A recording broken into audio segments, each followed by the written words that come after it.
some of the notes and rules for tonight's evening. Jane is one of those dedicated board members I was referring to, and I have a special thanks for her because she has initiated this program and organized the event.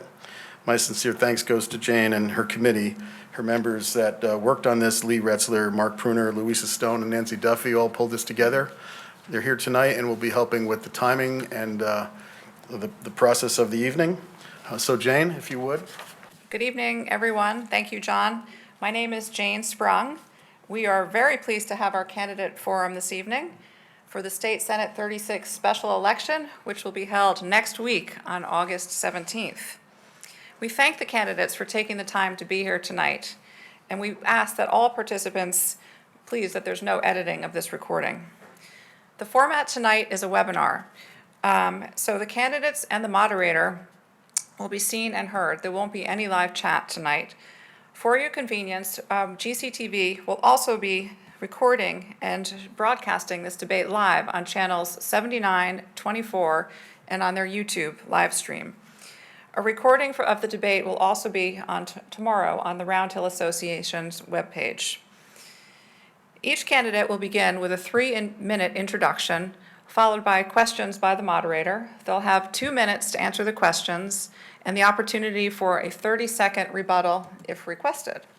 They'll finish with a 2-minute statement. The Round Hill Association is a 501(c)(3) nonprofit, tax-exempt organization, and we are nonpartisan. We enjoy putting together these forums, and we want to make sure that the community gets to know our candidates. The Round Hill Association does not endorse any particular candidate for public office. I would like to thank John Conte, our president, for agreeing to be the moderator, and I would like to thank everyone that helped, Nancy Duffy, Lee Retzler, and a special thanks to Mark Pruner and Louisa Stone, who went through all of our questions and came up with a great list. Just so you know, we've had a Democrat, Republican, and independent members of the board review the questions. And without further ado, I'd like to kick this off to John Conte and the candidates, and thank you so much. Thank you, Jane. Okay, let's get this started. Without further ado, our first question, we're going to run through this alphabetically. Each candidate will get a question. The next question will go to the next alphabetically. So we will start with Mr. Blankley. Before I start the questions, you each have a 2-minute opening statement. Thank you, John, and good evening, everybody. Good evening to my two opponents. This is our last debate or webinar, and it's been an exciting 4 or 5 weeks.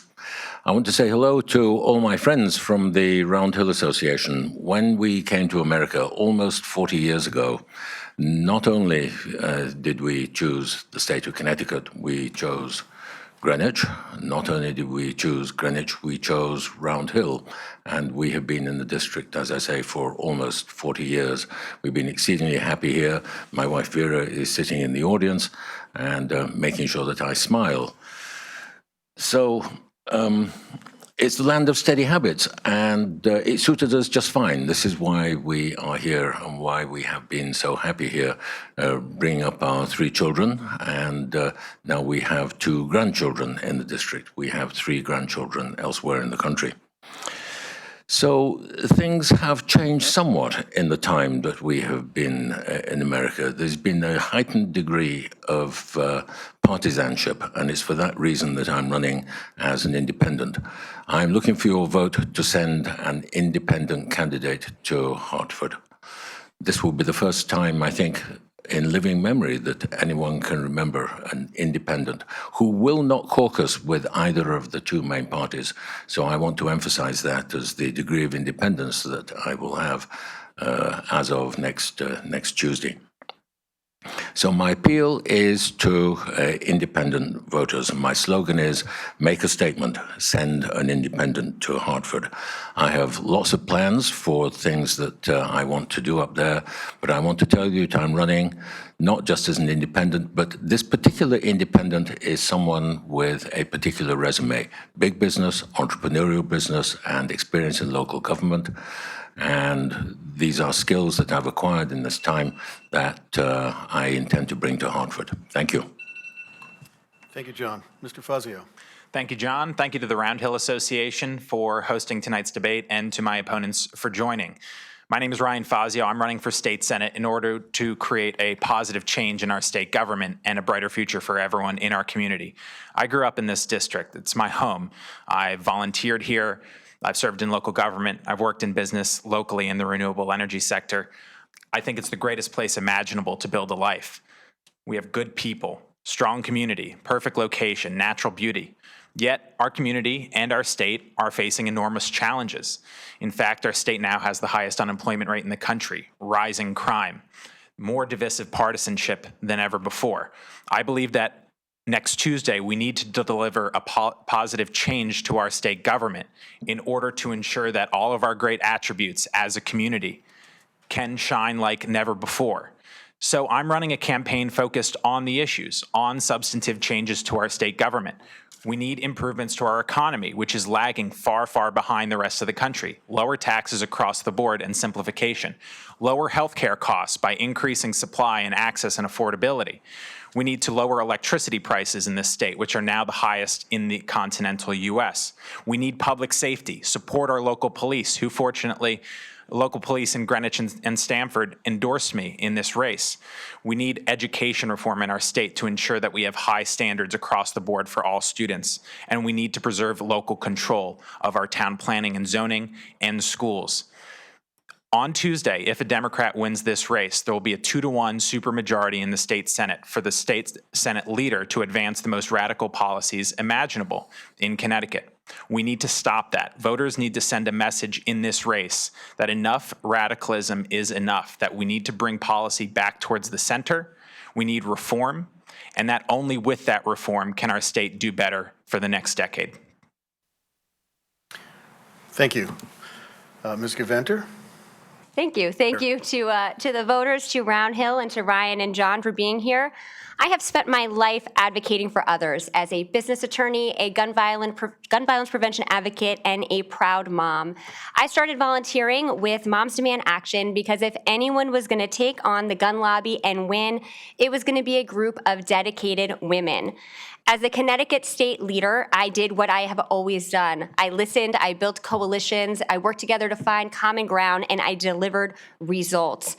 Now, that is not always easy because even here in Connecticut, the gun lobby is fierce, but I did not back down. I helped get critical gun violence prevention bills passed and enacted into law, and our communities are safer for it. Now I am stepping up to run in the state Senate so I can take the same approach to protecting our quality of life in Greenwich, Stamford, and New Canaan. Thankfully, my fellow candidates and I agree on a lot, which is great. I want to lower taxes, and so do they. I want to support local control when it comes to affordable housing and education. So do they. I want to see less congestion on our roads and improvements to our rail and infrastructure. So do they. All of this has been discussed in the previous 2 debates, and it's wonderful. But what hasn't been discussed is where we disagree, where our positions and our values diverge. This is the information that voters need before Tuesday so they know which candidate will work for both economic prosperity and social progress here in Connecticut. So I am the candidate that's going to do that because we cannot achieve economic prosperity and attract new businesses and residents to our state if we don't also protect our rights and advance social progress. It's why I've earned endorsements and recognition from the Stamford firefighters, the Connecticut League of Conservation Voters, the Democratic Legislative Campaign Committee, Connecticut Against Gun Violence, Every Town for Gun Safety, and Moms Demand Action. All of these organizations know they can trust me to say what I do because that's what I've always done. Thank you. Thank you very much. Thank you all for your opening statements. We'll get to our questions now, and I do want to thank the community at large. We received over 100 questions, mail-in, email, from many of the respondents to our outreach, and we have a very well-informed community, and it's a pleasure to pass along your thoughts to these candidates. We have tried to consolidate to about a dozen or so primary questions, which we'll try to get to tonight. And we've tried to use the core of those many questions to create a synthesis for getting at the points. We're going to cover topics such as housing, taxes, jobs, the highway, environment, healthcare, education, and to try to give it a really good broad cross-section. So question number one, and again, we'll do this alphabetically from Mr. Blankley to Mr. Fazio to Ms. Gavanter, and then each one will have an opportunity to start the following question. So the first question will go to Mr. Blankley, and it is on housing. The affordable housing issue is something Connecticut is currently grappling with, as are many states. As we work towards meeting the 10% state-mandated quota, our local zoning laws are effectively suspended for developers working under the 830G regulations. How can we best manage this need without having oversized buildings and awkward structures ruin the long-term aesthetics and visual balance of our streetscapes and neighborhoods? 830G is a problem. We currently are at 5.3% as opposed to the 10% that we are supposed to have under state rules. We've faced this question before, and I think all of us agree that the last thing that any of us want is state control. One of the great strengths of Connecticut, I have thought, as I've traveled around the state when campaigning for other offices, is that we have 169 different municipalities. Some people think that that is a weakness. I think it's an enormous strength because each of those municipalities does have its own decisions which it can make without interference from the state, whether it comes to affordable housing, whether it comes to 830G, whether it comes to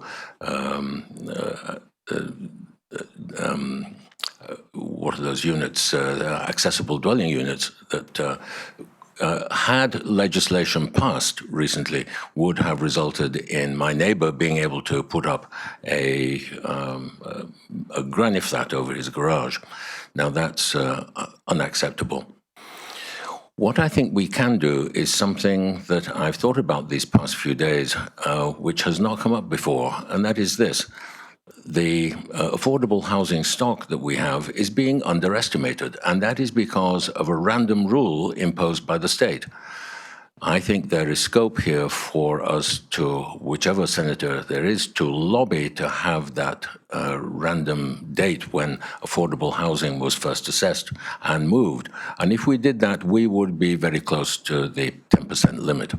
On top of that, we have, of course, a new trust fund. There is one being set up in Stamford, and we're going through the same process in Greenwich to enable us to extend the number of affordable housing units that we have. Thank you, Mr. Blankley. Mr. Fazio. The best chance that Greenwich, Stamford, and New Canaan have at preserving local control of town planning and zoning is to elect the Republican candidate in this race to the state Senate in order to stop a Democrat supermajority in the state Senate that is veto-proof, and also to chasten the Senate Majority Leader and Senate President Pro Tem against their efforts in the past couple of years to totally undermine and take away local control of planning and zoning. Many Democrats who ran for the state legislature just last year in Fairfield County argued that we should not undermine local rights to planning and zoning. But in this very legislative session, as John alluded, there was a bill that passed and was signed by the governor which did undermine local rights to regulate accessory dwelling units and the character of the town's community. I'm against that. I think local control works generally in Connecticut. That doesn't mean that we should be NIMBYists, but the local avenue of governance is the best way to balance all competing interests. Now, as for 830G, I'm glad you brought it up because it's under-discussed in our state's debate over housing and zoning because it does not actually capture what affordable housing is. In effect, it only captures what it is under the perceptions of our state politicians and our state regulators. If something's built in 1990, then no matter how much it costs, it doesn't count as affordable. It's a very strict regulatory definition of the state, which is meant for the state to exert more and more control over localities, we need to reform 830G in addition to stopping any further efforts to undermine local control. Thank you. Ms. Gaventer. Thank you. So we've spoken about affordable housing and my support of local control now over the course of, I think, 4 debates. And so my position has been clear and consistent from day one. I support local control of affordable housing. Now, Ryan's implication that I would automatically become a part of a supermajority when I represent Greenwich, New Canaan, and Stamford, and I certainly am not going to Hartford to represent Hartford and a supermajority, is just disappointing this far into the campaign. The implication is that I am a weak woman who couldn't possibly stand up to a Democratic supermajority in Hartford. But I'm not weak. I'm strong. I have stood up to the gun lobby, even after being harassed, having them send threatening letters to my home, having to have the Greenwich police involved. And I kept going. I kept fighting. I continued to go and pass common sense legislation that impacted all of our families and kept us all safe. And now I'm running for state senate to help keep all of our families safe and make sure that we have prosperity and progress and public safety.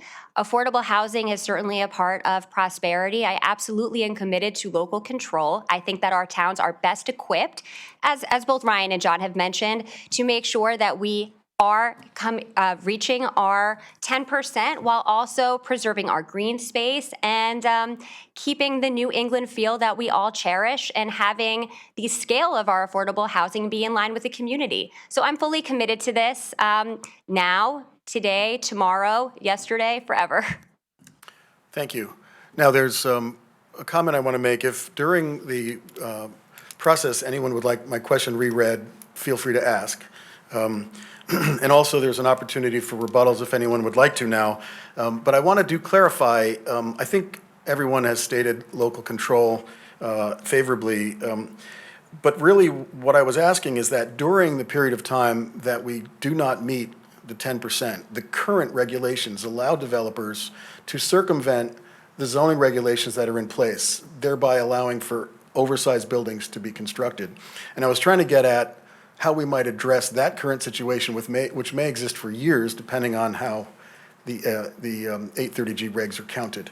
But if you'd all like to spend a minute or two with a rebuttal, I would be happy to hear, and Ryan is raising his hand. Sure. So 2 ways to address that are first that the housing trust, which is being discussed currently in the town of Greenwich, which has been created in Stamford. Another option, as I was alluding to in my answer, is that 830G, the regulation, should be changed at the state level, which isn't sufficiently discussed, I think, in Connecticut. My third point is simply, I'm not implying anything, Alexis, but the fact of the matter is that Democrats in Fairfield County have been making campaign promises during election time for a long time, but they've been undermining them or breaking them once they were in office. Thank you. Mr. Blankley. Very quickly, my only comment on that, I agree with the 830G point that Ryan is making, but as far as who controls what goes on in Hartford is concerned, let me put it to you that an independent voice up there will actually stand against the supermajority that Ryan refers to. Thank you. Ms. Gaventer. I agree with what Ryan said about the solutions to the problem. I disagree that I should be held accountable to, or really what any Democrat has ever done before. I'm a first-time candidate. I am an advocate. I am a business attorney, and I'm a mom. That's my background, and I'm going to bring that background to Hartford to fight for the interests of our district. Thank you. Thank you all. Okay. That debate could go on all night. We're going to move to question number 2. This is about taxes. Connecticut taxpayers have one of the highest tax burdens in the nation. To the extent that this drives away residents, are you in favor of reducing this burden, or even perhaps repealing any of the present statewide taxes which include income, sales, inheritance, or gift taxes? Do you believe that our state budget can be balanced in such a scenario? This question begins with Mr. Fazio. So my top priority is to reduce the income tax burden on all residents in Connecticut. Connecticut has the second highest tax burden in the country, according to multiple sources. That is driving away residents. It's destroying jobs. It's reducing economic growth. It should be a top, medium to long-term priority for the state government. So I try to be as specific and substantive about how that can be done as possible. The reductions in taxes should be focused on income tax rates. That can be financed in several ways. First, there's an excess of $6 billion of special tax expenditures that the Office of Fiscal Analysis has laid out in a 2018 report. Those should be prioritized for which are the least fair and the least accommodative to growth. Second, we should put the state on a debt diet, which Governor Lamont promised during his last campaign, but which wasn't delivered in the past 3 years. Third, we should divest the state of non-core loss-making assets, which aren't core responsibilities of government. And fourth, we need to reform our unfunded pension and debt liabilities. Unfortunately, both of my opponents have embraced a TCI, which is a new gas tax. With gas prices rising over 100% in the past year, I don't think that's acceptable to impose a new burden at the pump for regular middle class and working class citizens. We need to stop all future tax increases, reduce taxes, and we need leaders who will explain how they can do that. Thank you, Mr. Fazio. Ms. Gavanter. Thank you. I agree that we need to lower our income taxes and that we should repeal our estate tax, that we need to make no tax increase balanced budgets the standard, not the exception. That's what we had this year under Governor Lamont, and with bipartisan support, this is imperative. So we agree there. Where we disagree is on the categorization of the TCI, Transportation Climate Initiative, as a gas tax. It's just not. So, and I'm actually surprised you would bring it up again because, just this week, the UN climate report made clear that the planet is literally burning. This is an existential crisis. We need to combat climate change, and we need to do it now. It was described as a code red for humanity. TCI is a regional approach that we would take with our neighboring states that would levy a fee on oil companies. And that fee, if it were to be passed down to consumers, would be 5 cents a gallon. 5 cents. And over the course of a year with an average driver, that would be $32.80 over the course of an entire year to save our planet. Rome is burning, Ryan, and I just don't think we can quibble over 5 cents. This is not a tax. I am absolutely committed to lowering our income taxes, to repealing our estate tax so that we can retain our seniors, grow our tax base, and continue to attract new companies, which we have been doing under Governor Lamont, and making sure to continue to pay down our pensions and to continue to protect the volatility clause. And be fiscally responsible. But with that said, I think that TCI is critically important, and that is also why I was just, I'm proud to say, endorsed by the League of Conservation Voters. This is something that is absolutely essential. Thank you. Thank you. Mr. Blankley. Neither of my two opponents has managed budgets of a size greater even than the state of Connecticut. I have done that in major roles as chief financial officer of major corporations. If you look at our state budget, which is just over $45 billion for the next biennium, the major part of that is due to the fact that Wall Street has been on a tear. That is always good for our state coffers. And second of all, we have a $2.25 billion inflow from the feds. Lurking behind that is the longer-term problem of unfunded pension liabilities and debt overhang. Together, they constitute something like $90 billion. There is no way in this world that we are going to be able to reduce taxes. I'm surprised that the Democratic candidate here is suggesting that we can do that. I'm not surprised by Ryan, the Republican, because this is a Republican mantra, reduce taxes and cut regulation and so forth. There is no scope for it. The tax expenditures that Ryan refers to are some kind of giveaway to, though that's a pejorative term. These are concessions made to certain industries over time. And those concessions have enabled us to boost manufacturing in our state. One of the tax expenditures is to the manufacturing sector. If we remove that, then we are taxing that sector. In order to do what? Reduce taxes elsewhere. If we reduce here, we increase there, and vice versa. This is simply not the way to go.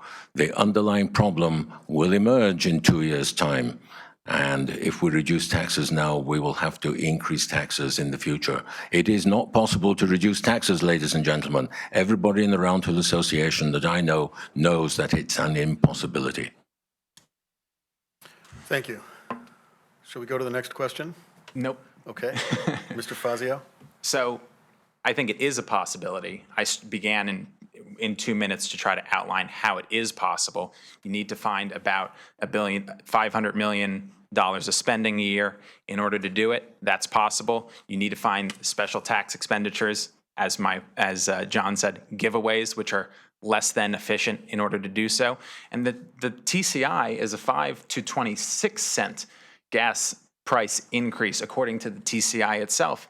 Again, if you drive around in a Range Rover, I don't know how you can say climate change is an existential crisis and then try to impose 5 to 26 cents of higher gas prices on middle class and working class people.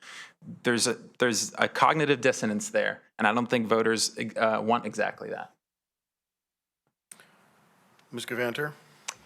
5 cents, $32.80 a year. The planet is burning. Thank you. Mr. Blakely? One quick point on TCI. I believe it is of the order of 5 cents, and that's a small price to pay to save the planet.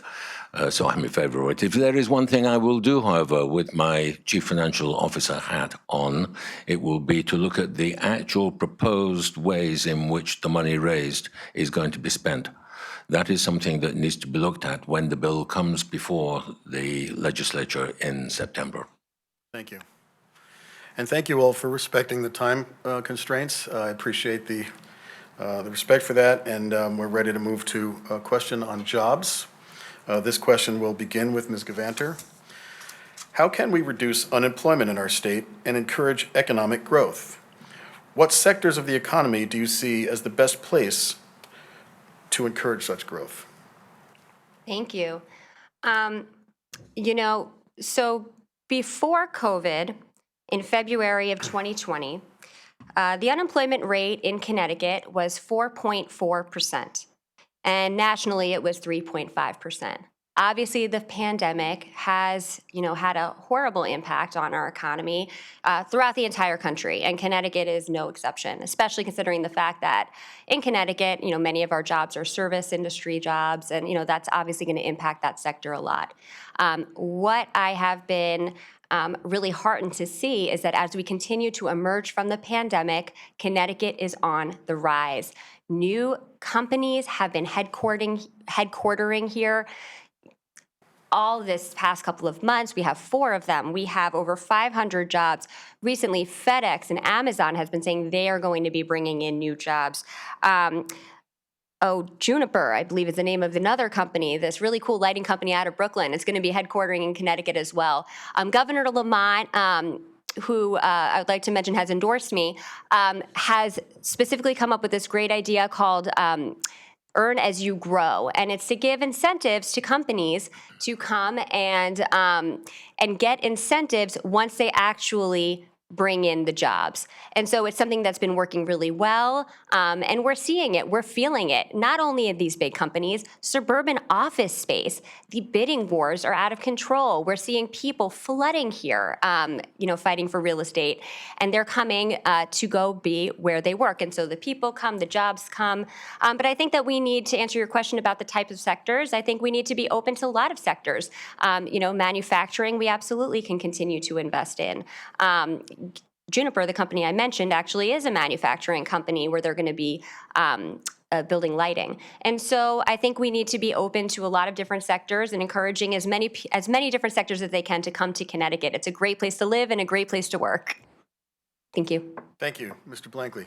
It is indeed true that there has been slow growth in our state over the past 10 years. One of the reasons for this is the impact of what's been happening in the finance sector. Before 2008, it was less capital intensive than it is now.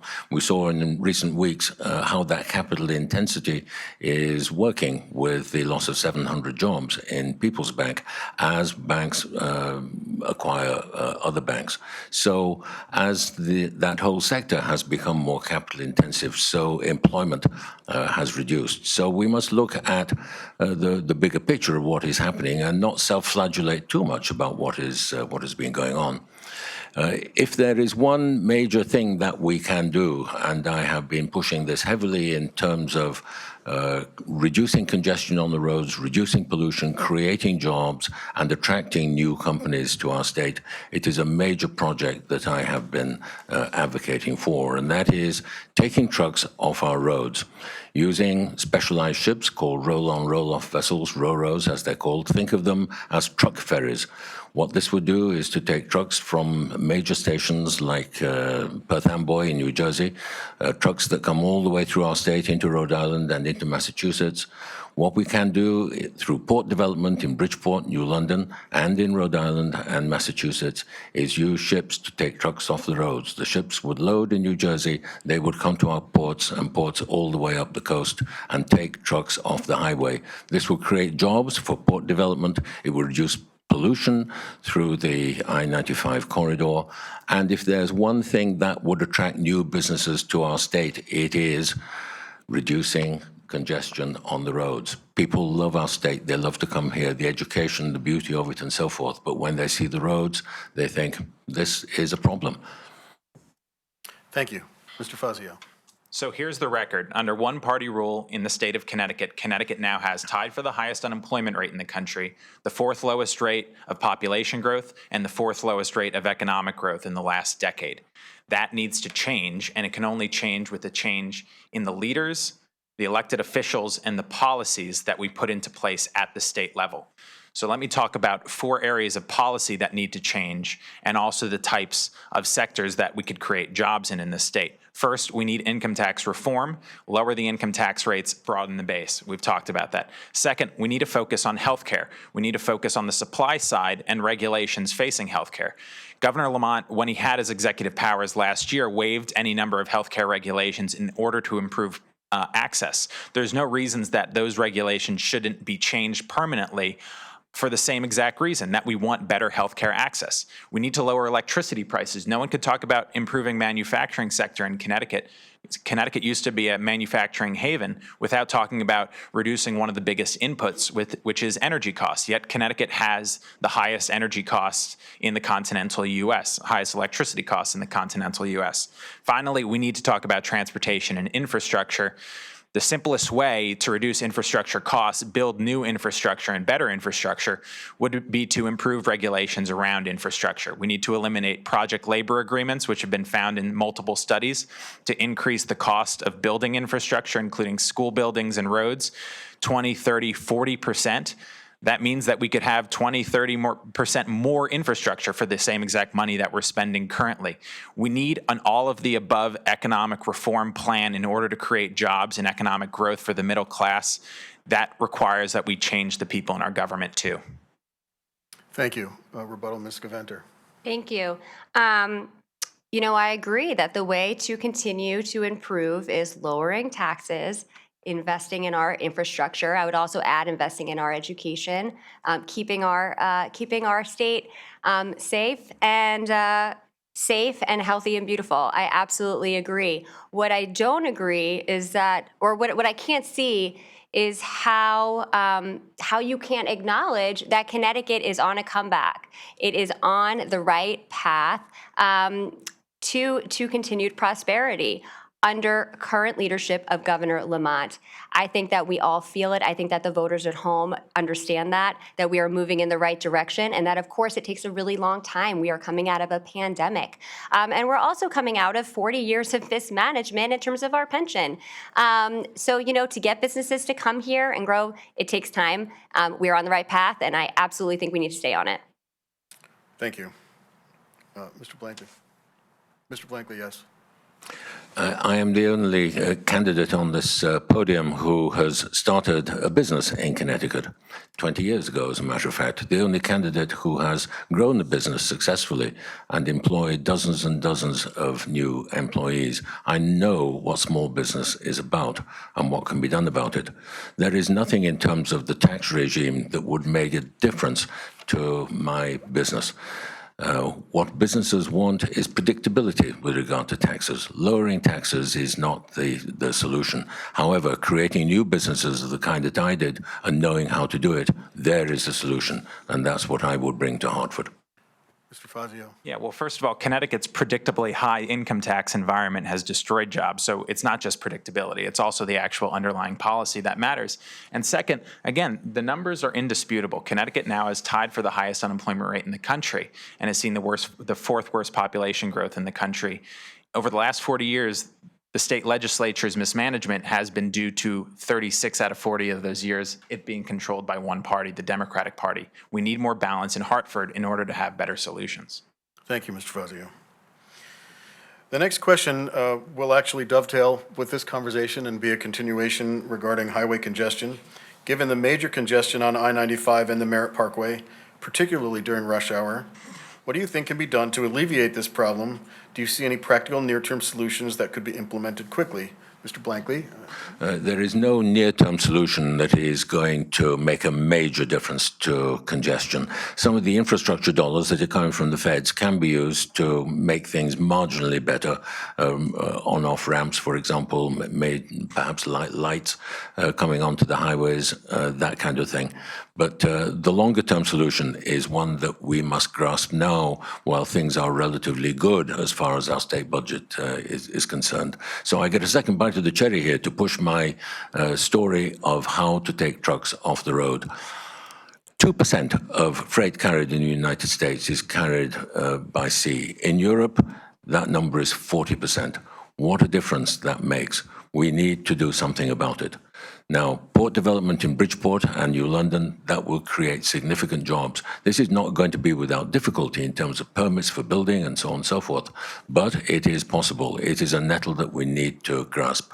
If any individual going around today thinks, what are the problems that the state has? He doesn't think about unfunded pension liabilities. He doesn't think about debt overhang. He says, how am I going to get from here to my job in Stamford? How am I going to get from here to my job in Norwalk?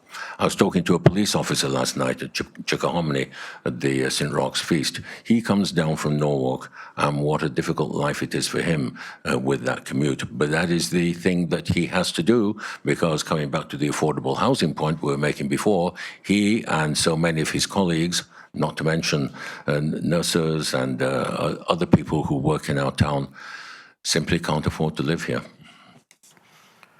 Thank you. Mr. Fazio?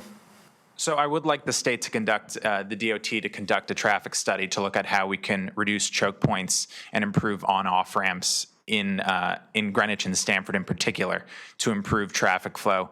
You know, it feels like, you know, I sound, it's almost cliche, but it seems like 95 traffic has gotten so much worse and post-road traffic has gotten so much worse over 10 years. Maybe that's because there's more distracted driving and we should enforce distracted driving laws better. But there's no easy answers to this question. Again, if you improve regulations in the transportation sector, you're going to be able to build more infrastructure for less. These regulations generally tend to be giveaways to special interests, construction companies, connected special interests generally. Finally, I think we can improve the speed of Metro North. I think we should be prioritizing the tens of billions of dollars of infrastructure spending that are going to come down the pike in Connecticut on this area of the state, which is the economic engine of the state. But also, I think if you improve some of the regulations, if you look at innovative practices for building out rail lines, elevation of rail lines instead of straightening of rail track, using technology and machinery to lay new track, you can actually improve the speed, quicken the speed of Metro North without an outrageous cost and price tag associated with it. So I think there's any number of possible solutions, maybe not easy ones, but there definitely are solutions out there. Thank you, Mr. Fazio. Ms. Givanter? Yeah, I agree. Traffic is terrible. I think we all know that. We must address congestion on our roads and improve safety. I mean, this impacts our quality of life, our environment, our health. It's good for our economy. It attracts new businesses to Connecticut, brings good paying jobs and other residents to Connecticut. So we have this influx of money coming into our special transportation lockbox, and that's going to come from, new Connecticut laws and also from federal dollars with this new bipartisan infrastructure bill coming out of Washington. I was on a call just this week with Senator Chris Murphy, who said that Alexis, me, is the one who has the relationships in the federal delegation to make sure that we can direct this money and spend it in a wise way on day one. And I can do that. I have those relationships with the federal delegation. And what I'm going to do is I'm going to make sure that we direct as much money as possible to our area of the state. As Ryan said, it is the economic engine of the state, and I am going to do that. So that includes, as we build up, as we rebuild and work on 95, making sure that we have quiet pavement technology, that we are fixing our bridges so we don't have crumbling infrastructure, and also use quiet technology there so that we do improve our rail. We update the Stanford Transportation Center, the busiest rail station in the state, that we make sure to bring more direct service to New Canaan, and that we are also speeding up rail out of Greenwich. We can use, as they just pointed out, new lighting technology. There's other smaller ways to get this done, but we just need to make sure that we are taking the opportunity to use as much of this money wisely and really rebuild our infrastructure to improve congestion. Thank you. Thank and you. safety. Mr. Blankley, go ahead. When you've handled billions of dollars worth of projects, as I have in my corporate career, then you acquire skills that will be needed at this time in order to ensure that the influx of federal dollars is spent appropriately. There are a couple of other things to say about congestion. In this debate format, we really don't have a lot of time to get into tremendous detail, but there are two more things. One is the Highline Rail link that goes across the Hudson at Poughkeepsie. This was the longest bridge in the world, and it was built in 1890. It burnt, unfortunately, would you believe? The ties up on the rail tracks burnt in the 1970s. If we build a monster road bridge, as we did to replace the Tappan Zee Bridge, we can do the same thing with rail. And the final point is that 5G is coming and needs to go throughout the state, and that will enable us to have automatic vehicles, automatic drive vehicles throughout the state, and that will improve the use of road space on our major highways tremendously. Thank you, Mr. Blankley. Mr. Fazio? It is actually amazing when you look at the course of our infrastructure over 100 years, our inability now as a country, to say nothing as a state, has been diminished significantly. But I don't think you can rehabilitate our ability to build out high-quality infrastructure without changing some of the underlying regulations governing how we exactly do it, especially project labor agreements, prevailing wage agreements, and so on and so forth. That needs to change in order for us to improve our infrastructure as well. Thank you. Ms. Gavanter? I'm good. Thank you. Wanted to give you the opportunity. Thank you very Thank much. you. Okay. Our next subject is on the environment. Climate change is an issue of major concern. What actions should Connecticut take to responsibly move away from fossil fuels while balancing the economic impact such a major shift will have on jobs in our local economy? That's Mr. Fazio. So the number one way to solve climate problems and improve the environment is going to be rapid development of technology. Wind, solar, battery technology, electric vehicles. It's that rapid technological development that is ultimately the solution to this problem and any number of other problems. In order to accomplish that, there needs to be a ripe environment for that technological development, entrepreneurship, and development, and so on.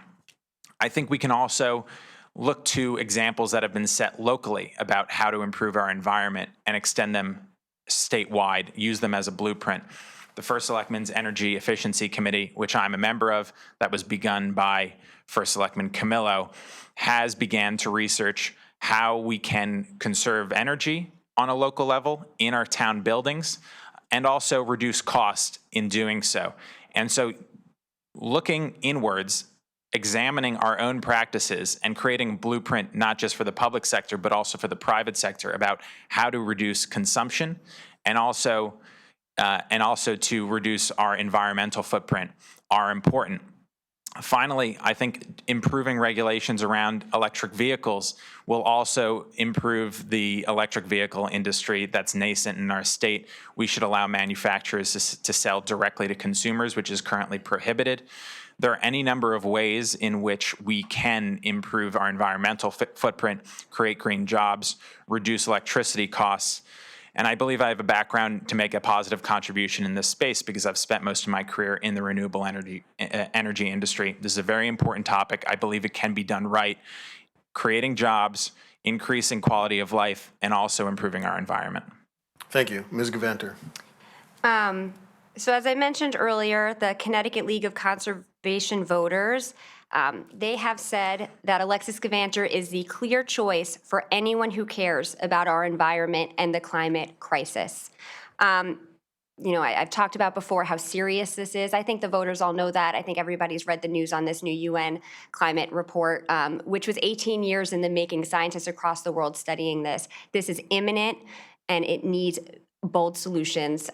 I don't disagree with any of Ryan's approaches. I think that's great, great supplemental things that we can do to continue to, improve our environment, but it's just not enough.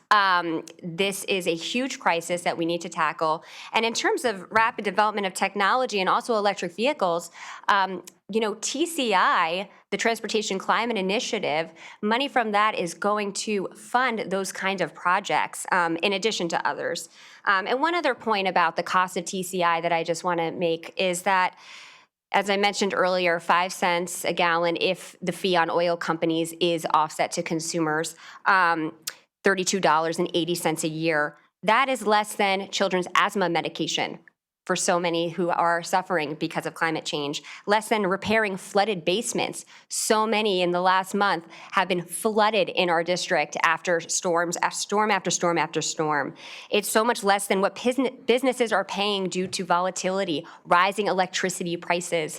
This is a solution that would actually reduce costs for Connecticut residents, not raise them. And really protecting our environment and bringing down the costs is a matter of protecting the values we share. This topic was important last week. It was important the week before. But with this new information, it's literally, it's just essential. We have to make sure that we protect our planet for our children and our grandchildren. Thank you. Mr. Blankley. Oh, well, you make a very good point there. I certainly want to have it protected for my grandchildren, absolutely. I am the only candidate here who has, and I keep saying this because I am actually, in terms of experience, I set up a solar company with others within a large organization that I used to work for, which was a fossil fuel creator, as you may know. And we set up a solar company.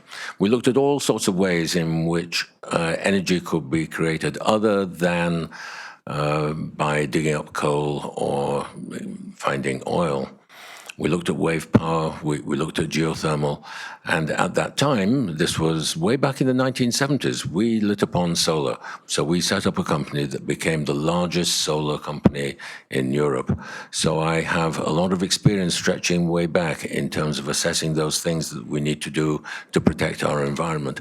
And Alexis is absolutely right to draw attention to the UN study, years in the making. My wife used to work at the UN, and many of the conferences that she attended were sustainability conferences. This was a major component of what we as countries together have been doing in order to preserve our environment. It is a red alert. Thank you. Additional comments, Mr. Fazio? Sure. I also managed a renewable energy business in excess of $100 million a year revenue business in the renewable fuel space. You need to have economically workable solutions and a positive impact on the environment.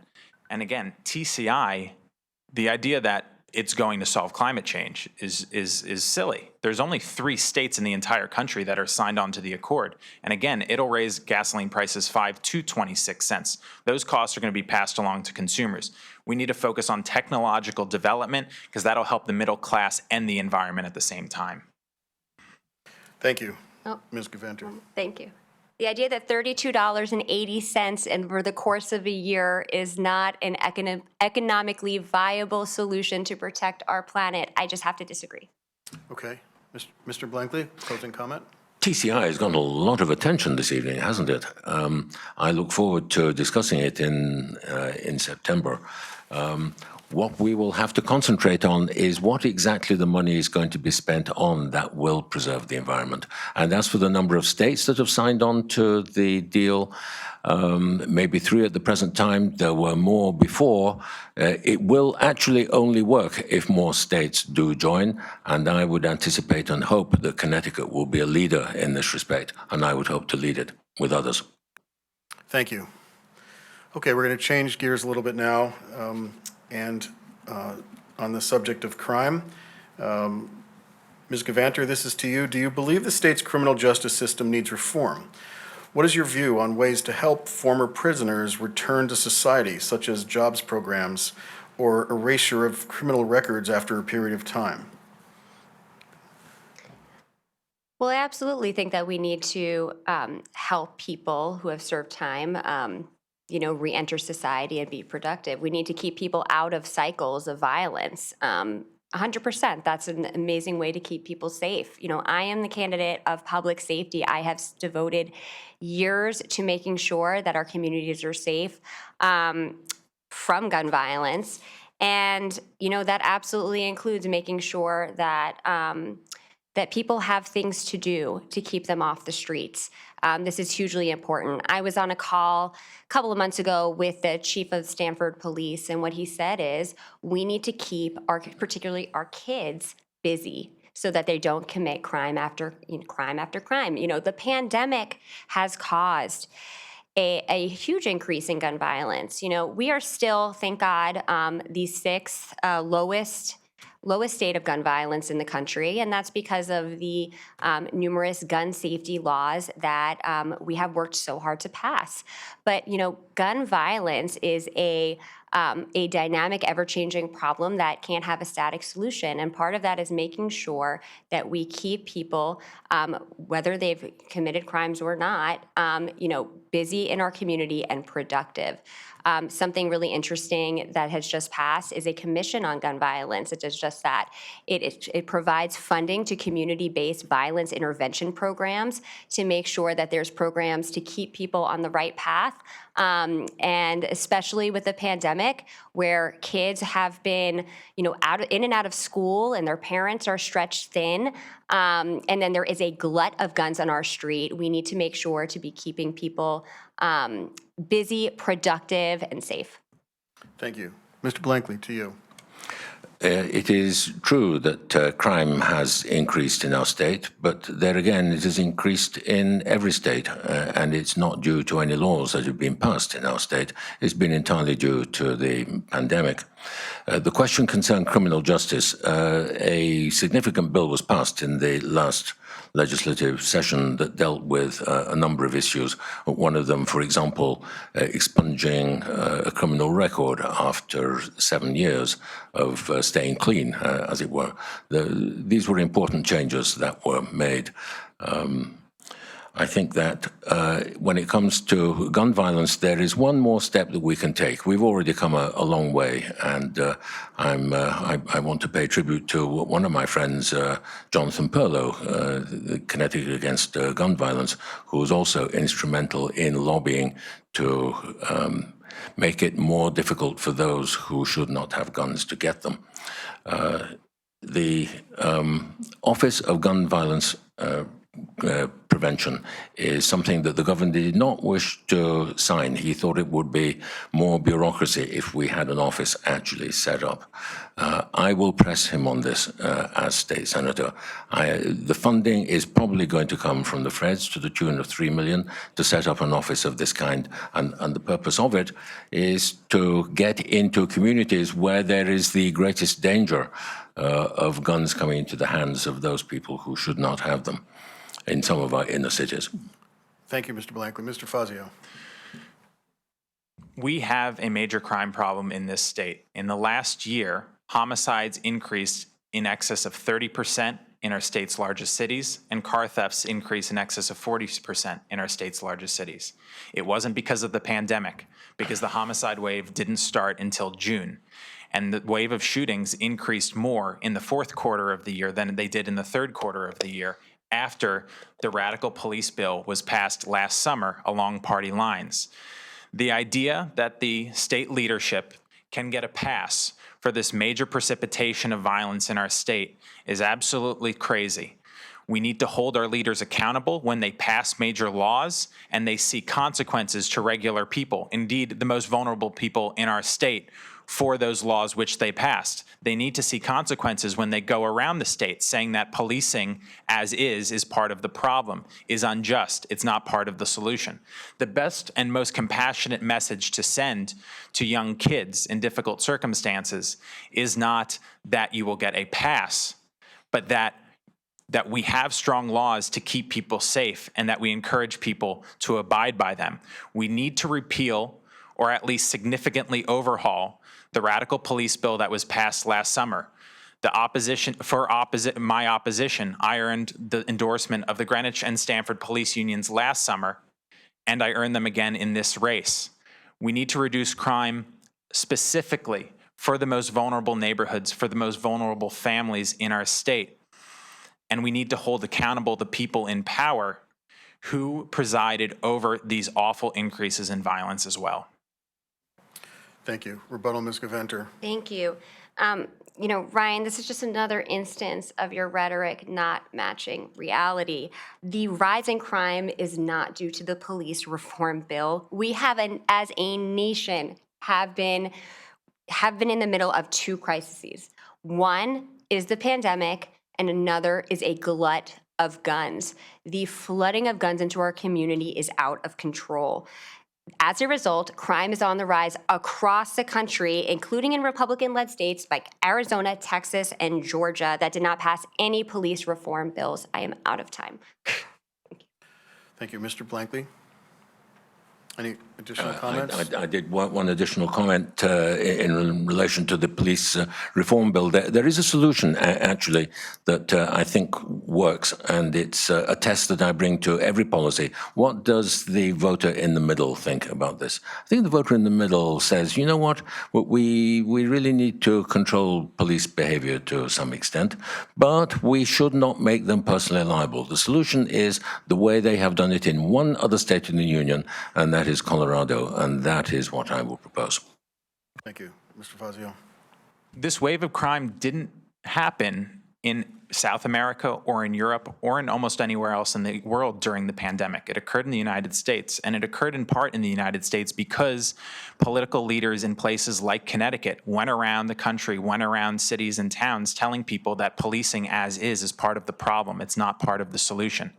So yes, this bill is a problem. Yes, the culture that was created by the political leadership in Connecticut against policing is part of the problem. We need change in order to keep people safe. Thank you. I think the next question will allow this conversation to continue. So on the subject of guns, in the most recent legislative session, a committee was established to advise the General Assembly on creating a Commission on Gun Violence Intervention and Prevention. Quote, to coordinate the funding and implementation of evidence-based, community-centric programs and strategies to reduce street-level gun violence in the state. If elected, would you support creating and funding such a commission? This goes to Mr. Blankley to begin. This was the item I was referring to earlier. I would absolutely support it, yes. When we came to this country, the streets were paved with gold, or at least they were in Greenwich anyway. And the country and Connecticut and Greenwich has been good to us, but there is one aspect of our society that was always troubling, and that was the extent of the availability of guns. There are actually more guns than there are people in the United States, so something had to be done about it.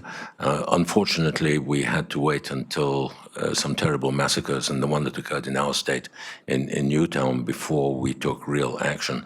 So I'm very pleased that in our state we now have some of the, if not, I believe, the second strictest gun control laws in the entire country. And it has made a difference. When I spoke to the last governor, he said before he left office that maybe 2,000 gun permits have been refused. He said he had no way of knowing how many lives have been saved as a result of that, but he was certain that many had. And that was something that I think he was justly proud of in terms of his term in office. So as for this particular office that is being talked about, I believe the funding to the order of $3 million is probably available from the feds, and I would certainly support its creation. Getting inside communities to make sure that young people in the inner cities do not have access to guns is a very, very important thing for us to do in terms of improving our civil society. Thank you. Mr. Fazio, to you. The commission begs the question, what should the policies be in order to keep people safe? What should the policies be in order to keep illegal guns off the street and out of the hands of criminals? And part of the problem is, as John alluded, we have very strict gun control laws in Connecticut. That's not going to change. The question is, are we going to righteously enforce them in order to keep the guns out of the hands of criminals and people who are a clear danger to society? And the police bill last summer took away tools from our police to keep guns out of the hands of criminals. It took away consent searches, for example, which police cited as a valuable tool to taking hundreds of illegal guns off the street in Connecticut over the years. Remember, the people who enforce these laws and keep illegal guns off the street are the police. They're the ones who stepped up and endorsed my candidacy last year and this year. It's a dangerous job to actually take illegal guns off the streets out of the hands of criminals. And so we need good proactive policing policies to do it. The question in the debate around this issue is about enforcement. It's not about the rules. We have the rules. We need to empower police in order to keep people safe, in order to keep the illegal guns that are in existence out of the hands of criminals, and that can't be done with the current climate surrounding policing, where police are constantly afraid of basically having their lives turned upside down, and they're not given the tools because of this new police bill for doing exactly their job. Thank you. Ms. Guvanter. Okay, so a couple of things. First of all, just to set the record straight on my views on the police, I absolutely support fully funding the police. I have worked with the police numerous times, not only in terms of passing gun safety laws, including safe storage of guns in cars, which has kept our communities very safe as car thefts are on the rise, but also working with them on education programs and gun safety programs throughout their community. Unfortunately, the police decided not to reach out to the other candidates before deciding on their endorsement, but I am really looking forward to partnering with them in the state Senate, as I have before, and being a champion for them and for public safety. As for the question on the commission, I not only would support the Commission on Gun Violence, I have already advocated for it, and I would be a leader in making sure that we created it to fund these extremely effective programs such as Project Longevity, Mothers United Against Violence. The list goes on and on and on, these community-based gun violence intervention programs that are data-driven and show to reduce gun violence where it's needed most. Now, Ryan had said at the last debate, not with me, I'm sorry, in the last campaign, the last race for this seat, that he did not support any new gun laws at that time. Since then, we have passed a modernization of our red flag law that will really impact the suicide rates and also the rates of people taking temporarily with due process, removing firearms for somebody at risk of harming themselves or others. And we've also passed an HVIP, hospital-based intervention program bill that also treats gun violence, which is as what it is, which is a public health crisis. And so, Ryan, I'm just wondering if you continue to still, where do you stand on any more gun bills? would you support any new gun bills going forward? Because it's something that you haven't spoken on in this campaign, and I think it's really important as Tuesday is right around the corner for us to know. Well, we can go out of order, Mr. Fazio, if you'd like to. Sure. Well, first of all, I think I have probably the longest paper trail of any first-time candidate for this office imaginable. I've been on the record on any number of issues over and over again and written extensively about where I stand, much more so than Alexis has. Absolutely, that's 100% the case. Now, on this question, it begs the question, what specific laws and measures are you talking about? No one can be a proponent of reducing gun violence without being a proponent for proactive policing, and for repealing the horrible police law which passed last summer, which made it very, very difficult on police to take illegal guns off the street. That's what needs to change in order to keep people safe. Thank you. Mr. Blankley, would you like to make a comment on this, or?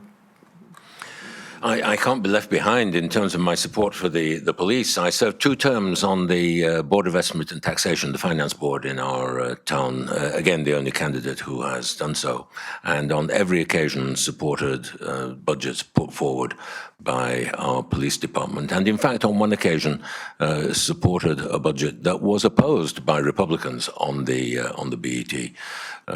So I will not cede to anyone my support for policing. Very, very important for a dangerous job. Thank you. Ms. Gavanter. Ryan, I agree. You are a very prolific writer and are on the record on so many issues. And yet again, on gun violence prevention, I can't find anything about you supporting any gun laws. And so I think the question is pretty broad and easy for you, right? I'm not even going to ask about any specific law. Are there any gun safety laws that you can see going forward that you would support? Any? Sure. Right. So we're going to need to keep to our format. Okay, we can. Thank you, though. I appreciate that, and we appreciate the thorough discussion that this involved. We're going to jump to the subject of budget for a moment, and this question will go to Mr. Fazio. To start, Connecticut has some of the highest unfunded state employee pension and health care obligations in the nation. What is your solution to protect future generations from paying these huge pensions and health care layouts? And what obligations are owed to the state employees who were promised these lifetime pensions and health care? Mr. Fazio. We need to make positive reforms now to the system in order to prevent a situation decades down the road where employees who serve their time in the state government see enormous haircuts to the money that was owed to them. That would be the worst case scenario, not only for middle class taxpayers in the state, but especially to state employees.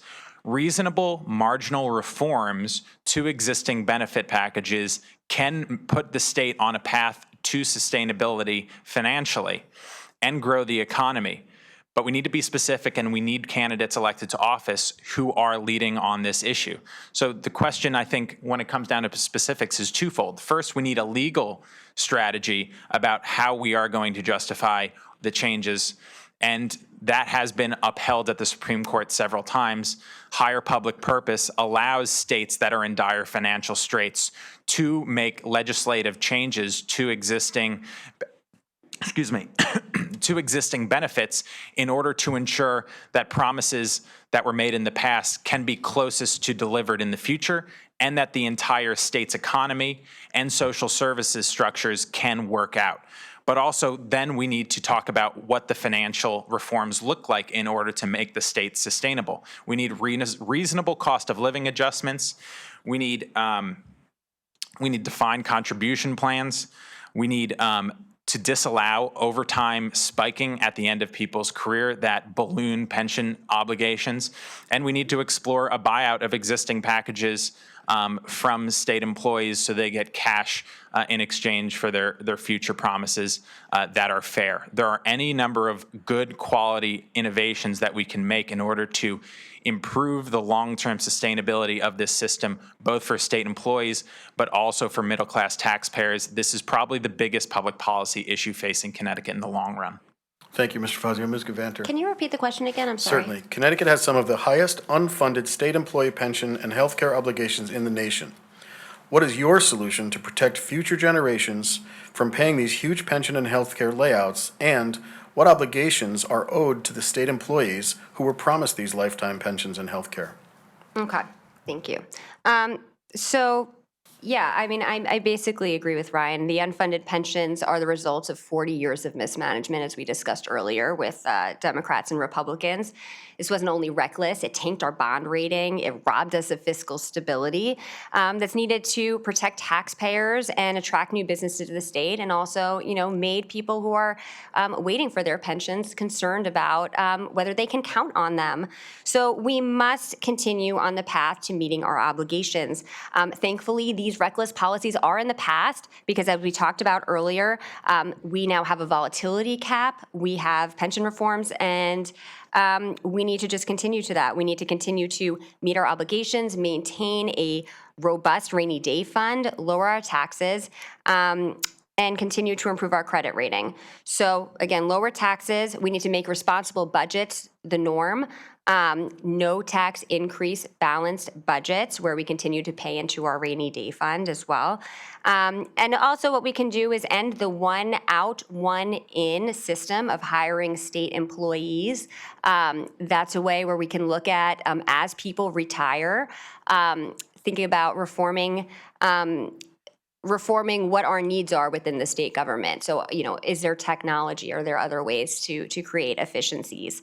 And that's another way to help with pension reform. Thank you. Mr. Blankley. That is a good place for me to start, as a matter of fact, because I'm aware of this through my IT company that I was telling you about before, that I created 20 years ago. We are aware of a potential IT package that the state is going to spend something of the order of $20 million. And it is going to be so much more than simply installing new computers, new servers, and new systems. It will actually result in new work processes and new work procedures. So there is definitely going to be some saving from making that kind of investment. It's the kind of thing you do in any large organization, like the ones I've worked in before, and government is no different. There are lots of things you can do by making new investments that make the whole thing more efficient. Some of the particular points that Ryan mentioned are good points, and speaking as the man in the middle, I would certainly take some of those points up to Hartford with me to be negotiated with the state employee unions through CBAC, the State Employees Bargaining Agreement Coalition. So a lot can be done in that regard. The other point I was going to make was there's also a nutrition point that we tend to think that we have too many state employees. We have actually remarkably one of the fewest number of state employees per capita in the entire region, and that is something that Dan Malloy achieved when he was governor last. Moving from defined benefit to defined contribution, that is something that sometimes helps and sometimes doesn't. I can tell you the police officer I was telling you about before that I met in Chickahominy yesterday, he says that new police officers are being trained, but as soon as they can move to an area where there is going to be defined benefit as opposed to defined contribution, they will move out. That is a very inefficient way for us to handle local police training. Thank you. Mr. Fazio. So the one area where I would clearly disagree with Alexis is I don't think these problems are just in the past. These mistakes are being made as recently as this year, last year, and the year before. Last summer, at the height of the pandemic, the Democratic state government refused to suspend a 5.5% pay increase for state employees, while in excess of 20% of people were out of a job. In 2019, the state leadership in the Democratic Party in Hartford passed 12 union contracts, all with pay increases for state employees, some in excess of 10%. So these problems are not in the past, and you're not going to stop these problems with the same exact people and imbalance of power in Hartford. Thank you. Ms. Gavanter? We disagree. Very good. Mr. Blankley, any additional rebuttal? Ryan makes a very good point. This is indeed why we need an independent voice in Hartford. Okay. Thank you all. All right, on to our ninth question.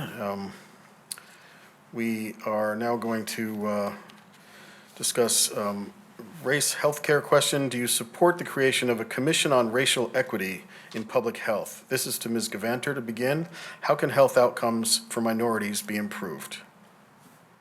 Yes, I do support that. I mean, we can see the data is clear that health outcomes are extremely different depending upon where you live, and where you live is often tied to race. And so we absolutely, particularly if you look at maternal mortality, it's horrifying. So, we need to be looking at these things and making sure that we can continue to invest in communities and make sure that, everyone has an opportunity and the availability of health care.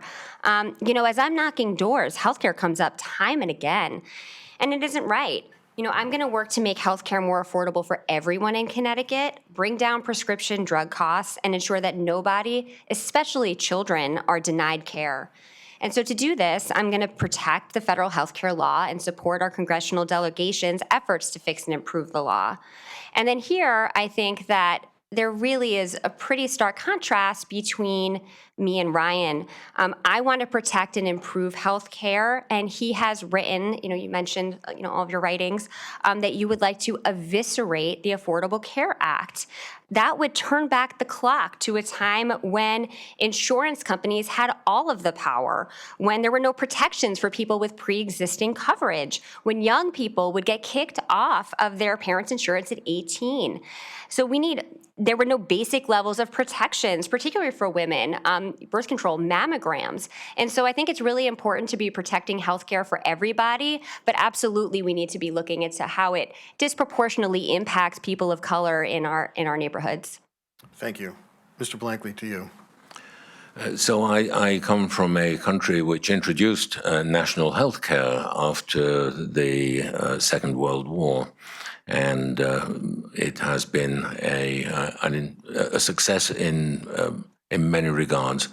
It is something that I campaigned for, actually, when I was running for the state treasurer's job. I went to many municipalities around the state and actually participated in a couple of what we used to call demos, when I was a student, rallies they're called in America, for universal health care in some form, because that is the major way in which we are going to be able to right some of the inequities in the health system.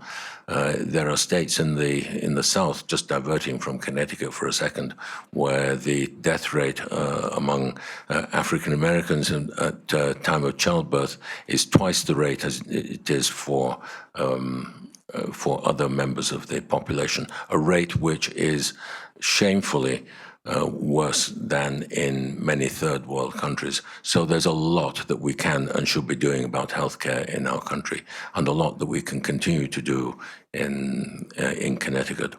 Thank you. Mr. Fazio. I oppose government advancements and goals to equity. I support government advancements for equality. We need equality of opportunity, equality under the law. We should treat all people equally, because everyone has equal rights and are created equal in the image of God. But equity means equality of outcome, and it requires very, very heavy-handed government in order to achieve it. That's not right. That destroys freedom. That creates chaos and hurts all people in the end.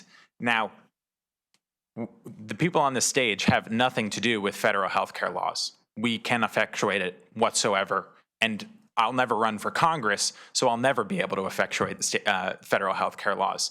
The question is, how do we make Connecticut's health care laws better? We need reforms in order to do so, because we just found out that, again, under the Democratic state government, that individual health care premiums are going to rise 8% next year.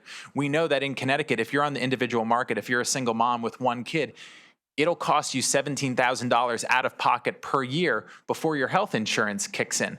That's just wrong.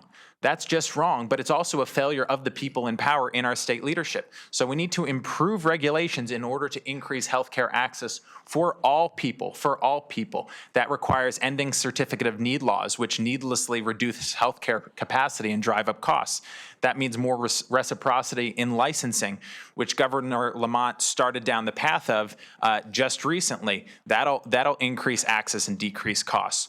We should ask permission from the federal government to allow us to buy cheaper drugs overseas, which will reduce prescription drug prices.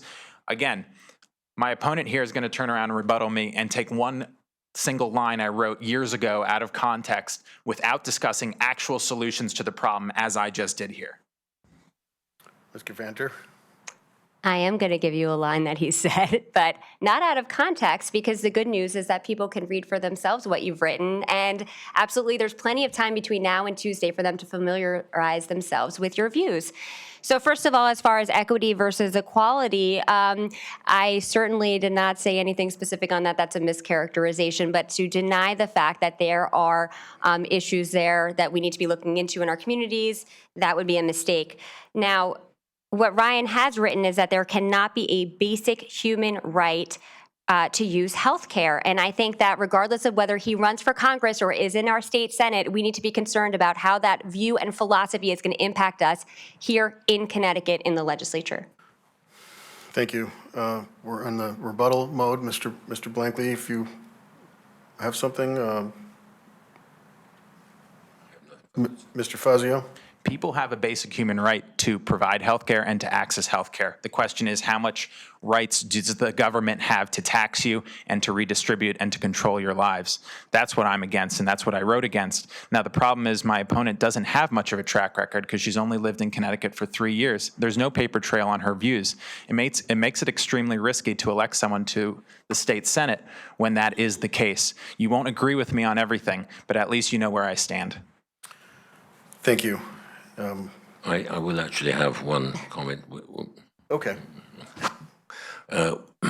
It's a mark of a civilized society that we have health care for all. If that costs us a bit more from time to time, then that is a price well worth paying. It's like the TCI, saving the planet. It's a small price worth paying, that small extra that we would pay for gas. This is how we should be organizing ourselves as a government of the people. Ms. Gavanter, did you have a follow-up comment? I do, thank you. The idea that I don't have a track record or a record period is just not true. I've been a business attorney for many years. I'm a gun violence prevention advocate who was the spokesperson for Moms Demand Action, which touched on a lot of different issues, not just gun violence, but also domestic violence, voting rights, and other issues.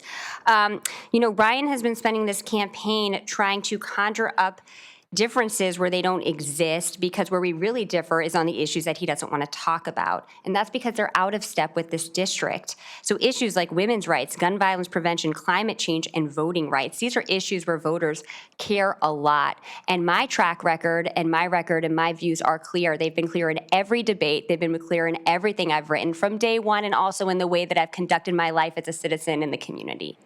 Thank you. Mr. Thanks. Fazio, would you like another 10 That's seconds? fine for now. Okay, That's fine thank for you very now. much. So this last topic on education, what role should the state play in school funding and curriculum? Now, I know it's a big topic. It's a brief question, but I'll allow you guys to expand a little bit. Mr. Fazio, it is to you. So there's a question of both what the state should teach and what it shouldn't teach. We should have a high-quality academic curriculum and a high standard for all schools and all school kids across the state. An education reform was endeavored in Massachusetts in the 1990s, which raised standards across the board and created high-quality education across the state, and basically made their school system in that state the envy of the rest of the country. I think we need education reform in this state to ensure that all kids have a great opportunity. We need to provide fair treatment to all kids, regardless of what type of school they go to. It's an absolute travesty that on the west side of Stamford, one of the best schools in the entire state exists, the Stamford Charter School for Excellence. But because it is a public charter school, it receives $5,000 less per pupil in state funding. And when it asked the State Board of Education for permission to educate its kids into middle school, it was denied that privilege, despite the fact that its students have the second highest test scores of any school district in the entire state, despite the fact that 75% of them are from low-income households. We need high-quality schools, especially for families and students from our most vulnerable neighborhoods and our inner cities. But we also need to provide high-quality civic education to all kids. I want a standard across the state that says high school students, in order to meet their civics requirement, pass a citizenship exam. We should teach basic facts about our nation and its reality. We shouldn't be putting politics into the classroom either. So that's another important part of my ambitions as your state senator. Education has been important to me for a long time. I've been a tutor in inner city schools for the last 7 years. Where I've worked on kids, with kids on their homework on Saturday mornings in that time. This is a very important topic to me, and I think Connecticut can do better. Thank you. Ms. Gavanter, to you. Thank you. So Education Week has reported that Connecticut has the third best K-12 public education system in the nation. I think this is amazing. Our great schools are a top reason why families choose to move to Connecticut, and I am dedicated to keeping our schools the best in the nation. That begins with protecting local control and fully funding our public schools and fighting to return state money to our communities. So, I plan to deliver funding by changing the education cost-sharing formula. I think we need to make sure that our local districts get their fair share by making sure that that formula reflects student need and is not just tied to property taxes. So our region, as we've discussed before, is the economic engine of the state. And due to the formula's current construction, our schools get shortchanged. And it's not right, and I'm going to try and change that, or I'm going to make sure to change that, I should say.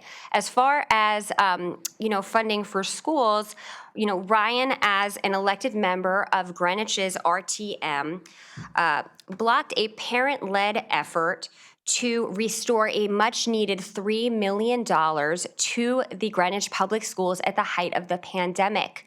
As a parent, I don't even know what to say about it. All I can say is I would never vote that way. Fully funding our public schools, especially in a time of such critical need, is something that would be a top priority for me as state senator. Thank you. Mr. Blankley. What does the man in the middle think? The man in the middle thinks, here in Greenwich we have very good schools, very good public schools, very good private schools. The Stanford example that Ryan gave is an example of the kind of thing that the mayor of Stanford, who I was talking to recently, cited as the kind of thing where the state is not supporting Stanford in the way that it should, because, as has been said before, Stanford is part of the economic engine of our state.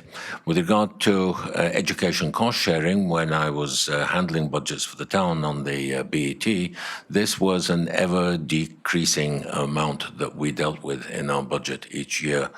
It is, however, increasing as far as certain other cities are concerned, particularly Bridgeport and New Haven, where need was established as a way for determining how much the education cost-sharing system should be. Education cost-sharing, by the way, is a way of allocating funds available for education throughout the state. And I should say what is good for Bridgeport is good for us, too, in this part of the state, because education everywhere is part of the reputation of our state and will be the thing, coming back to an earlier theme, that will continue to attract new businesses to our state.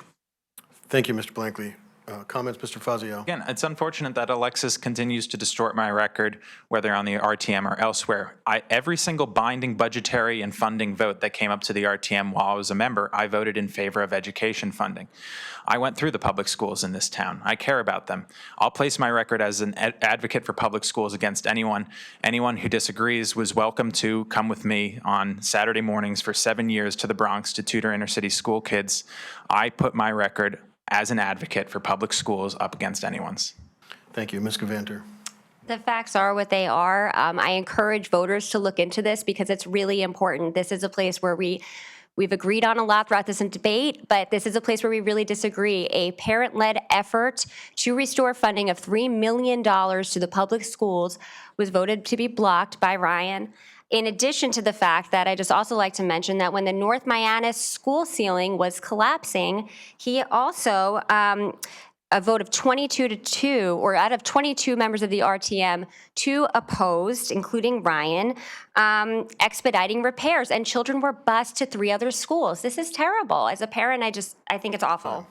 Mr. Blankley, one comment. The man in the middle has no time for this partisan bickering. Let's get on to something which is really important, which is education for our technical colleges. We have 17 in the state, and we can do more there. There are apparently, I was reading recently, 70,000 jobs which are going begging at the present time, a large part of which I believe is in electric boat, where a new cluster submarine is being built. We need to provide education and training for young people who can take up the highly skilled jobs which are available in that facility. Thank you. These last two questions, and there will be an opportunity at the end of the session to have comments for anything that you wish to say, but these last two questions will be about you, the candidates. I don't think we will have the rebuttal portion of that, since there'll be specifically questions about you, and they're the last two questions of the evening. First is to Mr. Blankley. Can you detail your work and volunteer activity and how that experience could make you a better senator for the 36th district? About 12 years ago, I had the good fortune to be able to spend more of my time thinking about volunteering. In fact, there's a lady in the audience who invited me to join the RTM. She's raising her hand, Louisa Stone. And I said, yes, this is something that I should undertake. This is a way for me to give back to the country, which, as I was saying before, has been so good to me. So I served 2 or 3 terms on the RTM, and then I started running for office. I ran for first selectman, and I ran for a state rep. Ran for this seat, as a matter of fact, in 2016, and then ran for state treasurer. So, and in the intervening period, served 2 terms on the Board of Estimate and Taxation. So I have more time volunteering in local government than either of my opponents this evening. You learn an awful lot about, for example, pressures between funding for police, funding for the schools, funding for social services, in a time when the Board of Estimate leadership was restraining spending. So budgeting in government is something that I have learned how to do, and it's no different when it comes to the large organization that we have in Hartford. Over and above that, I would cite not just my volunteer work here, but my corporate experience dealing with large organizations and how you can make those elephants dance. That is something that I spent a large part of my corporate career doing. So these are skills acquired at the local level, which will be invaluable at the state level. Thank you. Mr. Fazio. So I grew up in this community. This community is my home. I think I know it and I love it well. I've worked locally in the renewable energy sector most of my career in Stamford, where I manage large renewable energy businesses, as I talked about earlier. I've now served on the Greenwich RTM, and I serve on Greenwich's Energy Efficiency Committee, which is tasked with improving our environmental footprint and also reducing costs to taxpayers in Greenwich. I also have been an active volunteer in the community. I deliver meals to the homebound elderly. Last year, when COVID reared its head early on, I went around Fairfield County delivering PPE when it was in shortage to nursing homes and to hospitals which were facing shortages. And I've also been a volunteer in inner city schools and an advocate for school choice for the last 7+ years. So I believe I have a broad range of experience, especially in this community, that prepare me for this enormous task of faithfully serving our community. And I just did want to address that before I stop, that I did vote for the appropriation for North Miami school ceiling, and I was out in front of the issue as a member of the RTM, where I spoke specifically on the need for the BET and the RTM to schedule emergency meetings to deliver that funding as quickly as possible. I went out on a limb for that, and that's just what I want. There is no other reason than I care about the district that I represent on the RTM, and that this town is my home, and I want as high quality of social services and government as possible for all people in our community. Thank you. Ms. Gavanter. Thank you. I think as far as Ryan's votes on the RTM, we just encourage everybody to look into this. There's plenty out there on it, with the simple Google search. And I don't think it's a partisan issue. I think education funding is extremely important for our children. But to get to the question at hand, I have spent my whole life volunteering, from high school, college as an attorney doing pro bono work in the community, and then in Greenwich as a member and a leader within the Junior League. And also as a volunteer with Food Rescue USA, and through the Junior League also volunteering with Neighbor to Neighbor. Also, I have been an active nursery school mom, volunteering, running the gamut to becoming a chair of the auction and volunteering for the book fair. And, there's a variety of things. I'm a really involved nursery school mom. And then, of course, there is my volunteer work with Moms Demand Action for Gun Sense in America. And that really started as a naptivist. Is what I like to call it. I started volunteering a couple of hours during the week while my baby was sleeping, and eventually, ultimately, volunteered more and more until I became the state chapter leader of Moms Demand Action, which is a volunteer position where I advocated to keep our communities safe. So, I consider all of my volunteer work, looking at it together, really helps me to understand how to work together, find common ground, build coalitions so that we can create positive change. Thank you. The closing statements would be now, and basically 2 minutes each. Thank you each for an excellent job tonight and covered a vast array of topics. I'm basically just going to leave it with your time to speak with whatever you'd like, but I will throw the question out there saying simply, why do you think you'd be the best candidate to represent the people of Greenwich, North Stamford, and New Canaan? Back in order to Mr. Blankley.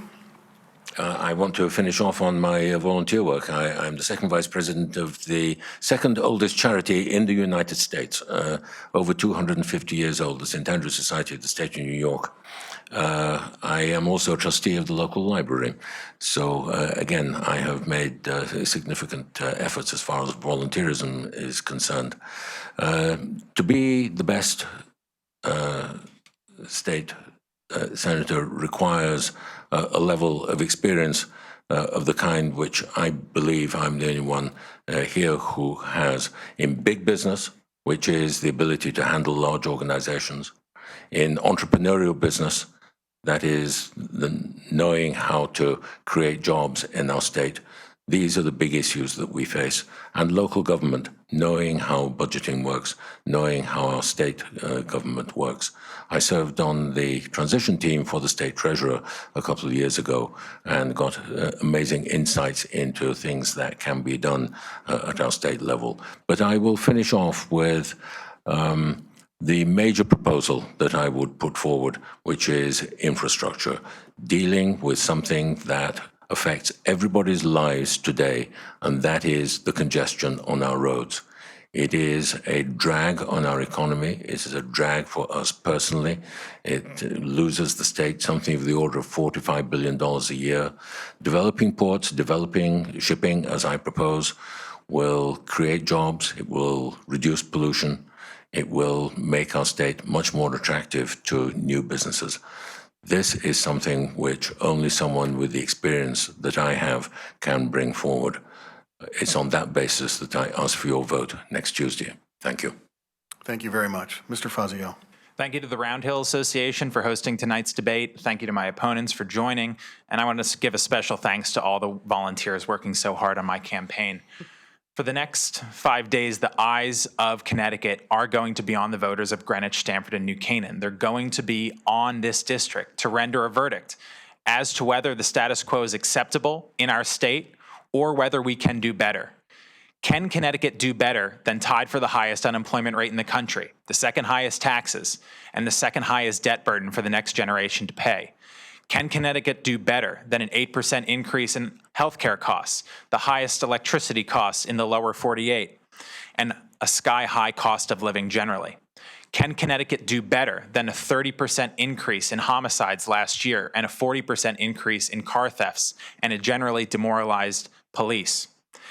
Is it acceptable that our state government continues to take more and more power away from our localities and divide us along party lines in order to exploit their ideological goals? If someone wanted to hand the Democratic Party a supermajority in the state Senate in order to further push for a statewide property tax, state control of planning and zoning and schools, further undermined our public safety and local police, I understand why they would galvanize the Democratic leadership in Hartford by electing a Democrat to this seat. But if you believe that Connecticut can do better, then I ask for you to vote differently. I ask for your vote next Tuesday, August 17th. I believe that our district and our state can do far better because this place is my home. It is the only home I ever truly have known. I believe that we have the best people in the strongest community imaginable and that we only need a positive change to our state government in order to make the future brighter than ever before in Connecticut. Thank you, and I ask kindly for your vote on Tuesday.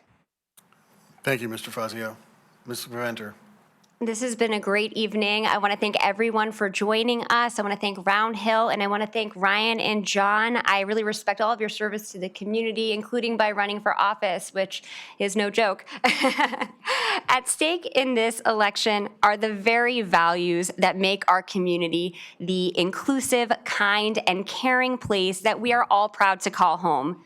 Their equality, safeguarding our environment, supporting our schools and investing in them, protecting women's rights, and expanding voting rights. You heard about two different Connecticut's today. One spells doom and gloom, but the reality is that Connecticut doesn't exist. We are not currently in a fiscal crisis. We are working our way out of it. It is a backwards-looking view, and it's just hyperbole today. The other is the Connecticut we've all chosen to live in, to work in, to raise our families in, and to call home. It's why people like Ryan, who grew up here, chose to stay, and it's why families like mine moved here to raise our children. We rank first in the nation for per capita personal income. Connecticut is 7th in the nation in median household income, and we are the 4th best state in the nation for women to work in. Connecticut is a great place to live, and I am running to make it even better by doing what I've always done, which is listening, bringing people together, finding common ground, and delivering results. The last thing we need right now is another politician pushing false narratives and extreme policies. So I do ask for your vote today. I hope I have earned it. And I am excited to hopefully continue to meet more of you at the doors over the weekend. Thank you. Thank you very much, Ms. Gavanter, Mr. Fazio, Mr. Blankley. You guys did an excellent job. I really appreciate your time tonight and your efforts. The Round Hill Association and the community at large appreciates your efforts. Thank you so much for being here. Thank you. I want to thank my board and Jane and everyone in the community for watching and for letting us go a little bit late. That ends our evening. Thanks all, and good night. Thank you. Good job.